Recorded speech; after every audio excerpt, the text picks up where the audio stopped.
Hello दोस्तों, चलिए आज शुरू करते हैं हम लोग। आगे से हम लोग अब डिलीट करने का काम करते हैं। तो हम लोगों ने इंसर्ट कर लिया था और हम लोगों ने क्या कर लिया था, शो कर लिया था। तो आप देख रहे हैं एम्प्लॉय इंसर्ट का प्रोसीजर भी आपको दिख रहा होगा,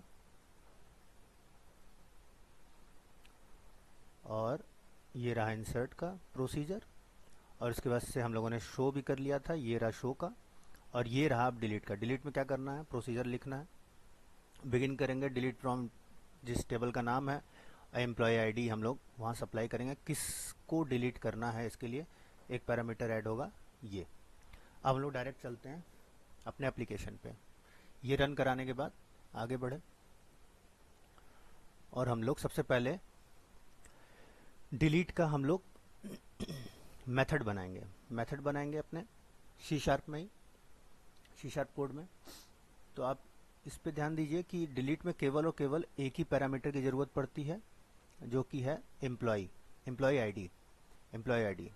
तो हम लोग इसी तरह लिखेंगे public void delete employee delete, और एक पैरामीटर दे देंगे उसमें आईडी के लिए डी, और उसी को हम लोग पैरामीटर में ऐड विथ वैल्यू में हम लोग एम्प्लॉय आईडी जो डेटाबेस में था हम लोग का आईडी का कॉलम नेम वो दे देंगे। और इसको एग्जीक्यूट नन क्वेरी से हम लोग, क्योंकि डिलीट अपडेट और इंसर्ट इन तीनों में एग्जीक्यूट नन क्वेरी ही चलता है, कॉन डॉट ओपन क्लोज करके हम लोग इसको लिख लेंगे। अब आते हैं डायरेक्ट हम लोग व्यू में किस तरीके से हम लोग को डिलीट करना है, जहाँ एजेक्स फंक्शन में लिखना है। तो सबसे पहले आपको देखिए आना है शो में, क्योंकि पहले हम लोग को दिखना चाहिए कि डिलीट बटन कहाँ बनाना है। तो डिलीट बटन कहाँ बनेगा दोस्तों, आपको इतना पता है कि हर रिकॉर्ड के सामने डिलीट बटन आना चाहिए, जैसा हम लोग ASP.NET वेब एप्लीकेशन में करते थे, वेब फॉर्म में बनाते थे। तो वो हर एक रिकॉर्ड पे आए, यहाँ पर कैसे हो सकता है। हर एक रिकॉर्ड के लिए हम लोग यहाँ पे फॉर लूप चला रहे हैं शो के अंदर। तो इसी फॉर लूप के अंदर ही तो हम लोग डिलीट बटन लगाएंगे। तो एक TD लेकर के हम लोग इधर चुपचाप से एक इनपुट बटन टाइप का हम लोग यहाँ पर ले लेंगे, जिसकी की वैल्यू रहेगी डिलीट, जो कि शो होगा डिलीट नाम से। बटन तो रहेगा ही, और BTN डिलीट नाम का इसका आईडी दे करके TD के अंदर इनपुट टैग को हम लोग यहाँ पे सेट कर देंगे। और ऑन क्लिक होते ही वो बटन पे क्या हो, ऑन क्लिक होते ही वो डिलीट डेटा, जैसे इंसर्ट डेटा हो रहा था, शो डेटा हो रहा था, उसी तरह मैंने डिलीट डेटा नाम का फंक्शन बनाऊंगा मैं अभी। लेकिन इसमें पास क्या करेंगे हम लोग, आईडी। आईडी है कहाँ, एम्प्लॉय आईडी है कहाँ, डेटा में ही है हमारे पास। हमारे डेटा में ही तो था सब कुछ, डेटा में।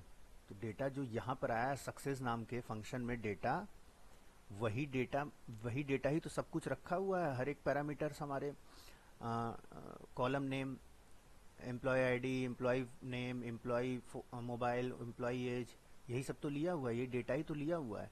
तो इसी डेटा को ही हम लोग, मतलब डेटा के अंदर आई लिख करके ये पास कर देंगे हम वैल्यू को। एम्प्लॉय आईडी को यहाँ पर हम लोग भेज देंगे, और ये कहाँ पर जाएगा, डिलीट डेटा के फंक्शन में ये एक्सेप्ट, ये पहुंच जाएगा वहां पर। तो आइए दोस्तों वहां करते हैं हम लोग। ये देखिए डिलीट डेटा का फंक्शन हमने बना दिया है, जिसमें कि एम्प्लॉय आईडी पैरामीटर में हम लोग पास करेंगे, और एम्प्लॉय के कंट्रोलर में ही हम लोगों ने एम्प्लॉय डिलीट बनाया हुआ है। आप देख सकते हैं यहाँ पर एम्प्लॉय डिलीट नाम का फंक्शन बना रखा है, मेथड बना रखा है, तो उसको हम लोग कॉल करेंगे। उसके बाद से डेटा में एक ही पैरामीटर है, आप ये देखिए डेटा में कितना पैरामीटर है, मतलब इस फंक्शन में, इस मेथड में कितने पैरामीटर है, उतना ही पैरामीटर हम लोग डेटा वाले एट्रीब्यूट में,